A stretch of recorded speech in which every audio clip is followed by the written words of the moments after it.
पापा जी एक sad news है क्या? कि अब्दुलरहमान अफजाल का भाई है ना, अब्दुल्ला अफजाल, वो अफसोस की बात है, वो सस्पेंड हो गया है। क्यों? क्योंकि जो क्लास फेलोज थे ना, उन्होंने इस तरह झूठे इल्जाम लगा के उसे सस्पेंड कर दिया। वो इस तरह प्रिंसिपल को जाके ये कहते थे, जब भर कर उनको झूठे इल्जाम लगाते गए तो फिर प्रिंसिपल तंग आके उसके भाई को सस्पेंड ही कर दिया। बहुत बुरी बात है। अगर किसी के ऊपर झूठा इल्जाम लगाया तो ये तो बहुत ही बुरी बात है। ये झूठा इल्जाम बुहतान में है कि आप किसी के ऊपर बुहतान लगाते हैं और उसकी वजह से उसको पनिशमेंट मिलती है, तो ये तो एक बहुत बुरी बात है। अब देखो ना, अगर इसकी दुनिया में क्या सजा है? अब देखो, दुनिया में इसकी सजा जो कानून देता है ना, वो तो थोड़ी सी है। क्या? मतलब कुछ साल कैद हो जाएगी। मतलब ये वैसे एक जनरल बात कर रहे हैं, ये इस सेंस में नहीं हम कर रहे हैं। अभी तो वो स्कूल से बस गया है ना, तो वो अल्लाह पाक भी इंसाफ करने वाला होता है। जब इंसान बेबस हो जाता है, किसी का कुछ अपने जो उसके ऊपर जुल्म करता है उसका कुछ नहीं बिगाड़ सकता, तो ये फिर अल्लाह पाक ही उसके ऊपर इंसाफ करते हैं। लेकिन ये क्योंकि बच्चे हैं तो इनको अल्लाह पाक 10 इंशाल्लाह माफ़ कर देंगे। 10-11 साल के है वो।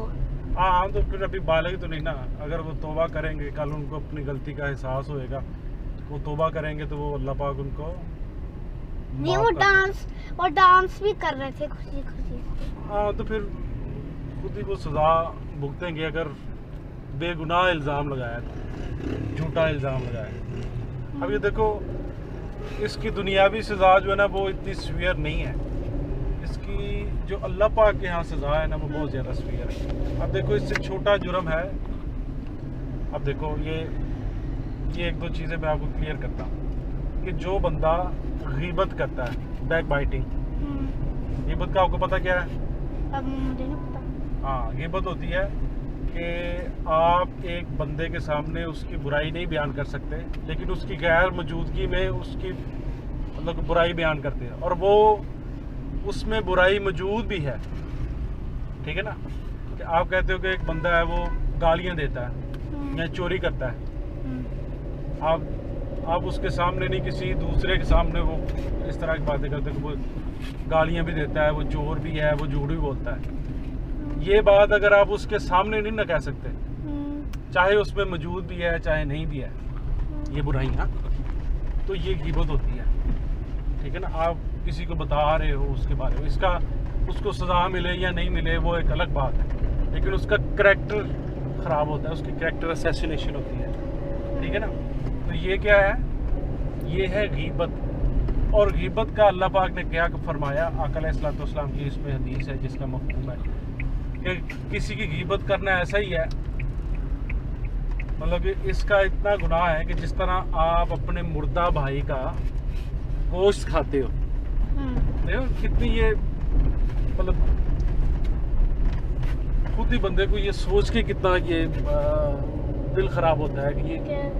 और अगर आप मुर्दार खाते हो, और ख़ास तौर पे अपने भाई का, तो आप देखो ना कि आप अपने भाई को पहले मारते हो और फिर उसका गोश्त खाते हो, तो ये देखो, एक कत्ल का भी जुर्म, और ऊपर से उसके गोश्त जो इंसानी गोश्त है, और फिर इंसानी गोश्त के ऊपर आप अपने भाई का गोश्त खा रहे हैं, ये कितनी बुरी बात है।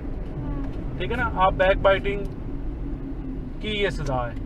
लेकिन एक वो चीज़ है जो बुहतान है। बुहतान क्या होता है? एक ऐसी एलिगेशन है बुहतान कि एक बंदे में वो बुराई है ही नहीं, और आप उस बुराई को लोगों के सामने बयान करते हो कि ये एक बंदा कभी उसने चोरी नहीं की। आप लोगों को कहते हो कि ये चोर है, ये लोगों की चीज़ें चुराता है। ठीक है ना? वो उसमें बुराई नहीं है, तो ये बुहतान हो गया। आप उसके ऊपर वो बुराई का इल्ज़ाम लगा रहे हैं, तो ये बुहतान है, और बुहतान की इससे बड़ी सज़ा है। ठीक है ना? और वो दोज़ख ही है। अल्लाह माफ़ करे, अल्लाह पाक हम सबको इस किस्म के जो गुनाह हैं जो हम आजकल समझते हैं कि ये छोटे मोटे ही हैं।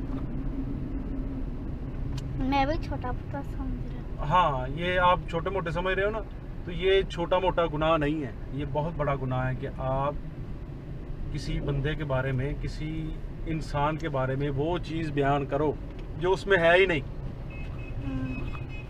किसी के सामने। तो ये एक बुहतान है, और बुहतान अल्लाह पाक को बिल्कुल पसंद नहीं। आप किसी का करैक्टर ख़राब करते हो तो ये कितनी बुरी बात है ना ये।